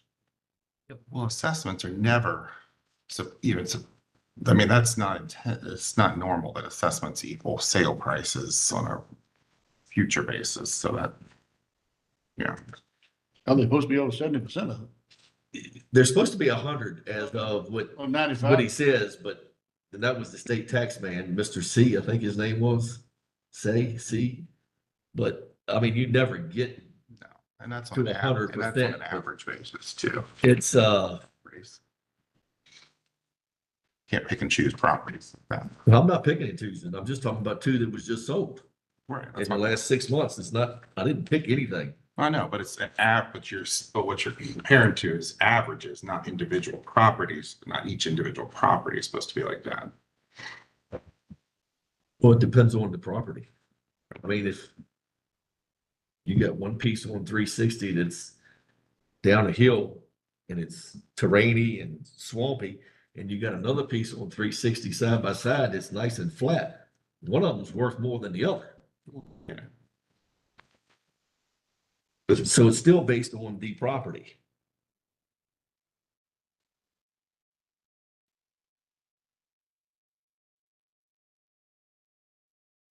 Okay, what I'm hearing, you want to direct staff to find out the best way to do the real estate assessment? And prepare ordinances go to a 2-year assessment? Mr. Chair, if I may just jump in quickly. Please. If the board is interested in having an in-house assessor, and that does have to be done by ordinance, and you would need to change the assessment cycle to reassessment cycle to either every year or every 2 years. And then we would also need to consider when you would want that next cycle to begin. So if that's what the board wants to do, we're happy to draft that ordinance that would create the assessor's office. And it sounds like the board wants it to be every 2 years. And then we need to know when the cycle would actually start, like maybe in 27, because typically, I mean, you're gonna have to find an assessor. And then it usually takes them a year to do the assessments. But those would be the 3 things that we would need to do and come back with. Yeah, and then I think we gotta start showing the citizens how much this is gonna cost them and all that kind of stuff too. What do you mean cost them as opposed for Cause staff? that's never right, cause that's never been in our public information for citizens to see all the additional costs they're gonna incur for this. Yeah, I mean, I think at some point there would have to be some sort of budget consideration, whether it's, I mean, you've already adopted your budget this year, so it's probably something that would be done next year. But sorry, if you want us to go ahead and adopt the ordinance, I mean, draft the ordinance, we can bring it back to you for discussion if you'd like, or we can go ahead and have it advertised for adoption at the next meeting. It's just whatever the board wants us to do, we're happy to do it. We can put a memo together that says it, and you can talk about it next month. Just let us know and we'll Well, I do think we it. need to find out the dollar first. Yeah. Let's do some investigating. And let's see what it is compared to what it does cost us to pay a reassessment company, since there's only one to do it. Let's see what's out there. Y'all wanna do We that? thought we had something with the CRC, but Well, I don't, I mean, it might change on that. I don't know, but as of right now, I don't see it working. you take the cost, COC, from what I understand, most of them counties up there were talking about going to a 6-year assessment. Yeah. So if it costs you, as an example, let's say $350,000, they spend that once every 6 years. But if we're going to 2 years, we're looking at spending $350,000 every 2 years. But If see- we go Yeah. with this assessor group, where we could have our own, what I understand, our county employee. Yep. That he just gets paid X amount of dollars every year. Yeah. Plus whatever help he has to go, cause we be spending $350,000 3 times where they spend it 1 time. Well, the thing about the 2-year cycle too, is I think it's better on taxes. It's better on the citizen, because what we were 4 or 5 years, you get these lulls up and down. Mm-hmm. Well, look what the But money they they're don't. losing from No, the state. citizens don't, because we equalize, we have to equalize. But you still have a lull. That's for that first year. But then it could change the following year for the next 4 years. We can always change the tax rate. If it changes, it's not because of assessment. It changes because we change tax rates. Assessments do not change what they pay, because we are required to equalize. That first year. And then if we change something, it's because the rate changes. It is not because their assessments change. But you're basing the tax rate off of the value of the property. Which we would have, and if we wanted more money, it would have gone up because of the previous assessments regardless. What if you want less money? Then you reduce the rate, just like you gave back all this money a few minutes ago, when you'd approved the budget last month.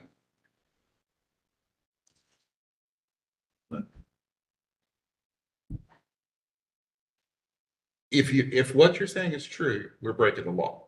Just be clear. How are we Because how are we you're breaking the law? because you're not allowed by law to tax people on changed assessments. You're required to equalize it, and the only way you can do that for them, change their taxes, is by increasing or decreasing the tax rates. You're not allowed to use assessments to force them to pay more taxes. Who's asking them to pay more? I'm looking to pay less. I'm not asking for more. So where are you So you breaking the can law at? You can take it, but you can't do that through you can't do it. You through keep talking assessment. about equalization. You equalize the very first year. When you do an assessment for last year, you equalize this next tax base. You can equalize, and then you can immediately You reduce can the only tax rate if increase, you want. but does it ever happen? That's the question. That's because we always need more money. It's not because it has nothing to do with their assessed values. Okay. If you say so. Well, I can tell you, there's only 2 of the 5 of us have ever been through the Board of Supervisors classes and been certified, so maybe someone else should take some classes and go through and learn it.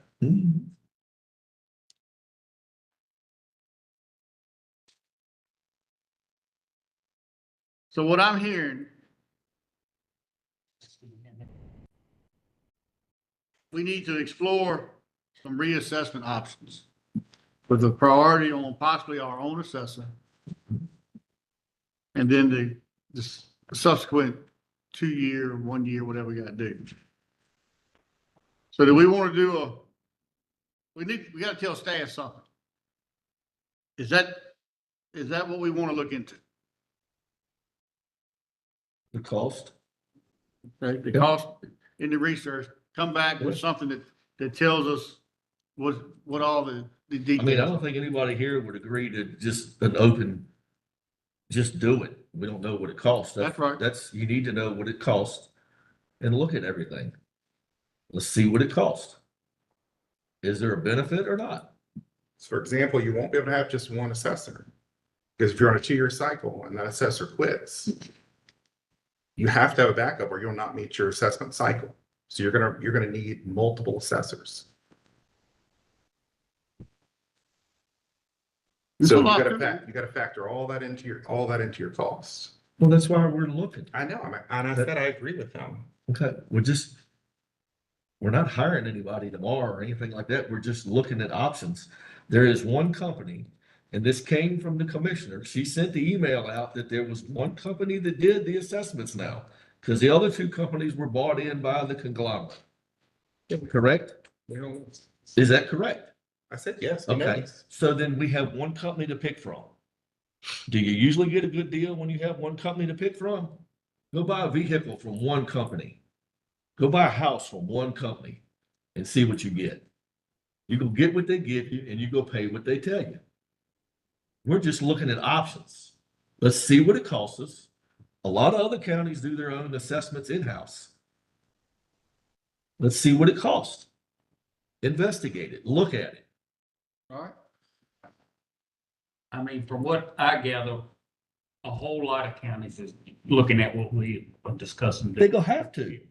It's gotten to the point now where just what you said. One company, they set a price, they do it their way or it's the highway. If you like it, if you don't. Yep. You gotta take what You pay the price and you get what I give you. Yeah. And it's too bad. And, Danielle, do we need a motion? I think we just want to advise staff to go do some research and come back with our options. I don't think I need a motion for that. We don't know. No, you don't need a motion. Make It sure. can be done by consensus, but I think I'm not exactly sure that I understand what it is that you're looking for staff to do other than provide cost estimate. Cost Is that estimate, it? what's entailed, 2-year, 1 year. Yeah, we could put together a report and do our best. We need 2 people, we need 15 people, we need 100 people. What does it take for Amelia County to do their own assessments? So we don't have to deal with an assessing firm, company, whatever you want to call Can I throw a twist in? them. Yeah, Is there such thing as grow your own, where say we had somebody we wanted to send to get training for that and they basically raise them up, pay for their schooling as long as they are with us 5-10 years or whatever? Is that such a thing? as long as they get certified. Yeah, Yeah, you they put do a have- budget for it. They have to be approved Yeah, by the I mean, state tax department. Get certified. I think that would all be in staff's report, but That's what Yeah, I was we putting can- in there. We'll do our best to put a report together and might not be ready for next month, just That's depending on fine. the amount of information, but we will work on it. okay. So we'll shoot down that road, see where we go. All right.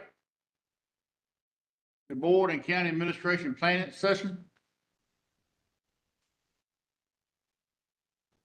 All right, gentlemen of the board, talked with each of y'all individually about this, got a lot of positive feedback on it, and I think this would be good for us to have constructive conversations like we're having tonight around the assessor's office, and planning session retreat gives us a little more time and flexibility to have those sort of discussions and also set goals for the county and the organization for the next few years.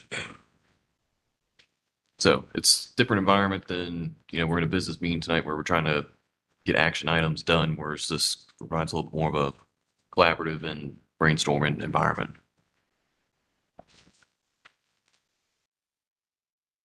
And you were talking about possibly getting one of the persons from the Berkeley group. Yes, one of the folks who helped y'all.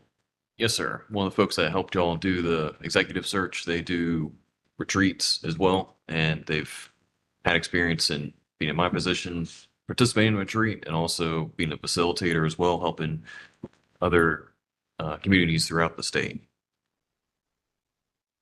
And you were going to send us out proposed dates, right? I think it was September. Yes, September 12th was the date that I would like for us to set. And as long as you email it out, check our calendar, so that's fine. And we've got a room reserved in Farmville that's free, doesn't cost us any money. Gives us a chance to get a little bit of different scenery, and lunch will be provided as well. Are we all good on the September 12th?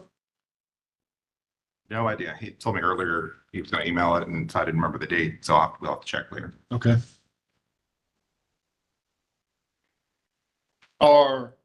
Are we good with the appropriation to move forward with that? And then we can just set the date as we. I'll make a motion to approve the 7,000 and the plan for the retreats.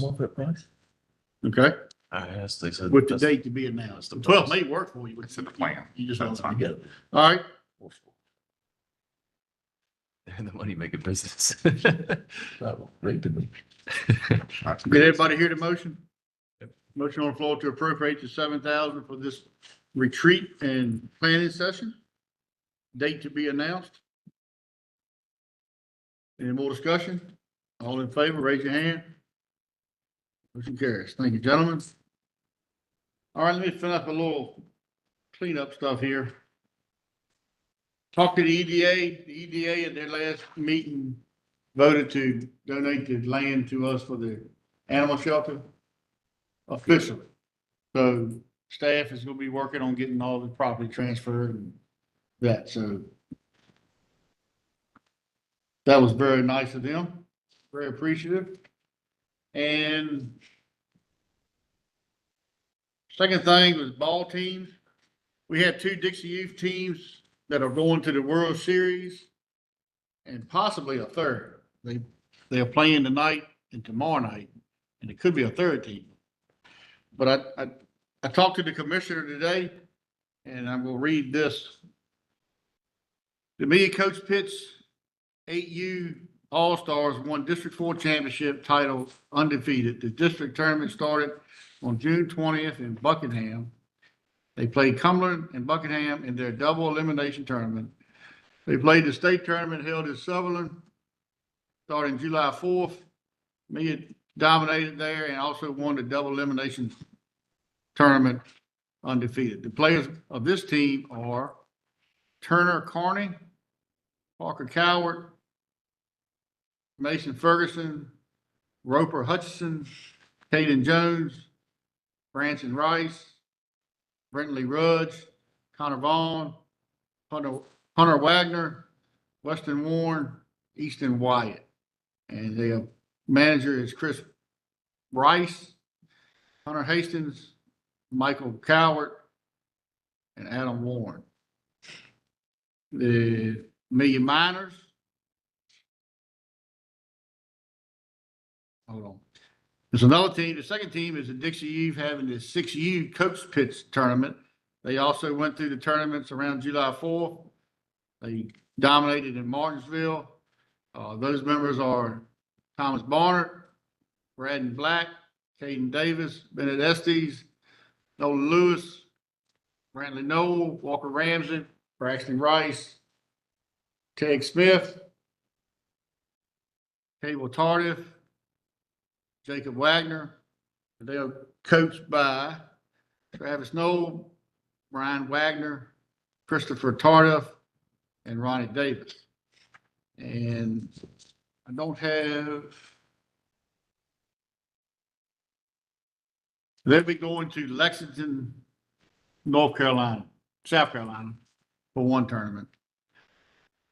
These young men have struggled in some heat if they were out there on July 4th. But anyhow, I'd like to propose that we donate $500 to each team out of the line item we put in the out of county agencies that we intended to do stuff like this for. And possibly the third team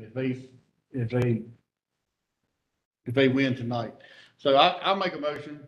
I'd like to donate $500 up to the three teams. Just say each team Each- that makes the Yeah. national. Yeah, I'm trying to. I'll just say, just to say each. Make a motion, each Judge, team- make a motion. Yeah, I would say, we'll make a motion to award $500 to each team that plays in this year's Diamond World Series for their age division, two having already achieved that, and if the third one does as well. That's a whole lot better than I could say. Is that, That's I perfect. think that's clear. I think we're clear what we mean with that. And we all know where the money's coming from. Yeah, And we all got to vote to take money out of that line item. So correct. that's the motion on the floor. Any more discussion? All in favor, raise your hand. Congratulations to those gentlemen. Absolutely. Good luck. They have worked. Something's in the water though. We've been nailing that the last couple of years. Well, there's enough water out here. You know what I mean? Something.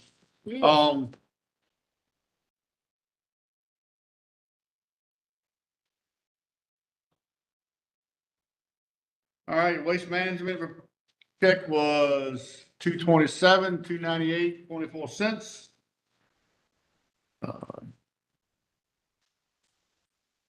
Well, that was your report. I'm sorry. That's the. Oh,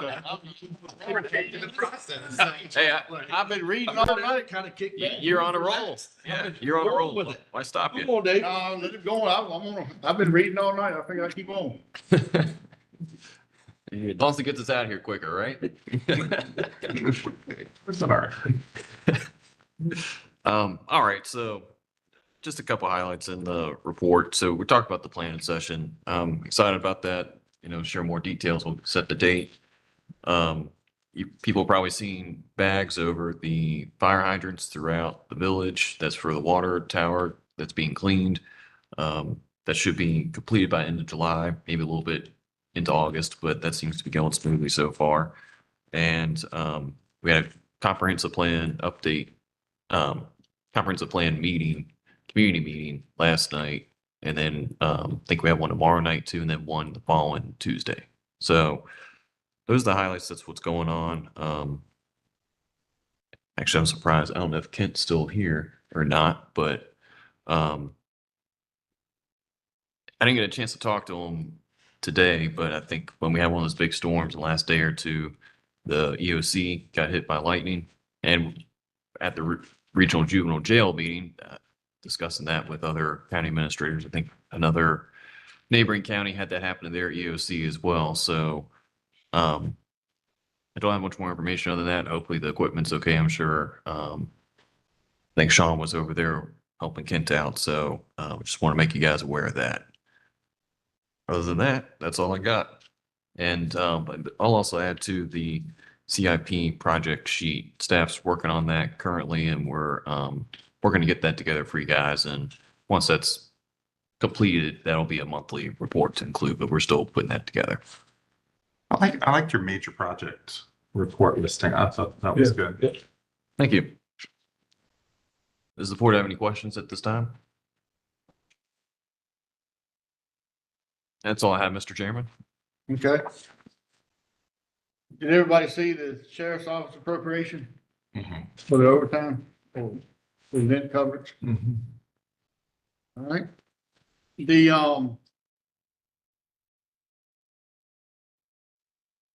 comprehensive plan meeting last night, we held one at Company 5 in Painville last night. Tomorrow will be in Manborough, and the third one will be here in the courthouse. What time's man works? 7. Had about 25 people there, a lot of good conversation, a little bit of arguing. It's fair. But it was good, so. Brings us to our comments. Who wants to go first? Benji, go first. Oh, sure. All right. Let's see, had a library meeting last night. They've got some stuff that they're not quite ready for me to present, but that's coming down the June. I paid attention to the library. She did have these, cool new books that actually just came in that read with you. So it talks to you while you're reading it. So those are new items that they have over there. So. Can you bring one here? I'd like. You want one? Do you have your card? Your library card? I need to get one. I have a landfill meeting on Friday. Congrats to all the ball teams.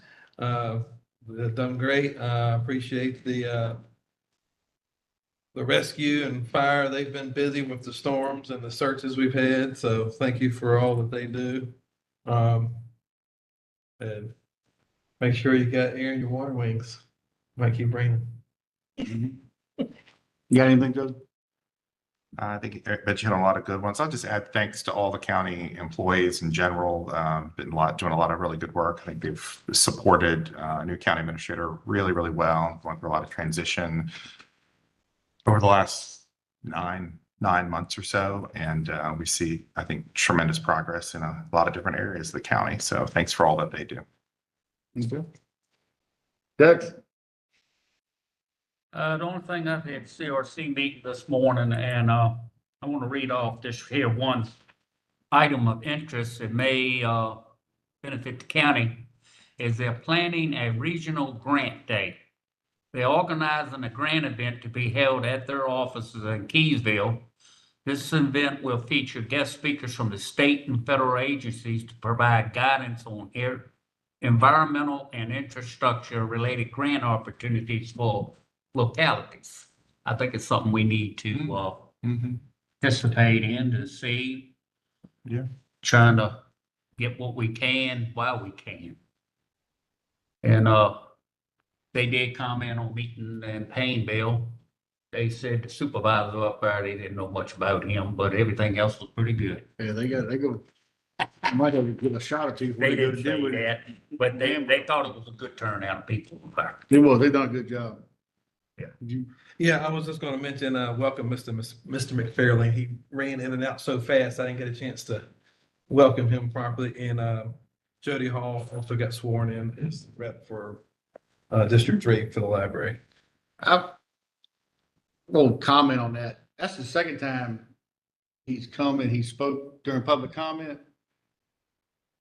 He needs a place on the Yeah, agenda. he's welcome to the agenda. Yeah. Yeah, can we talk to him in the library? The library director? Yeah, I'll talk to him. Yeah, we can put him on the agenda just like. Yeah, let him speak in the agenda, then he's unlimited. But he don't need to speak in, I mean, he can, but you know what I'm saying? Offering time. Yeah. Was You he got anything last else? month? He was here, but he slipped out at the beginning before I could call him out. So, Oh, okay. Yeah, I think he was trying to just introduce himself. I don't think anything yeah, that's all it was. specific, but yeah. Just so he knows he's. Yeah, so he knows. Yeah, I can talk to him about that. You got anything, Todd? Come on to the fire station tomorrow night, 7:00, and we'll go through the surveys from the CRC on where you want the county to be. Good luck to the ball teams. Enjoy the weather. I would say stay dry, but that's not gonna work. It'll be sweat or rain. Be safe. What kind of food we you serve? I'm not telling you. I had the Piedmont Jail meeting today. We bumped up to 43 residents there. That's about it. That's about it. Anybody that goes to the VACO conferences, the summit is in August in Richmond. I'm gonna go because I'm on the subcommittees. Are you, who else is going? Anybody's welcome to go. Well, I got a committee to go to. Okay. Let's see. Benji, you going? Oh, yeah. Joe? So, Just tell staff, I want the solar panels. solar get you ready, staff to get you registered with that. Got your own? For Loudoun County. All right, give me a motion to adjourn. So moved. Motion to adjourn. All in favor, raise your hand. All righty.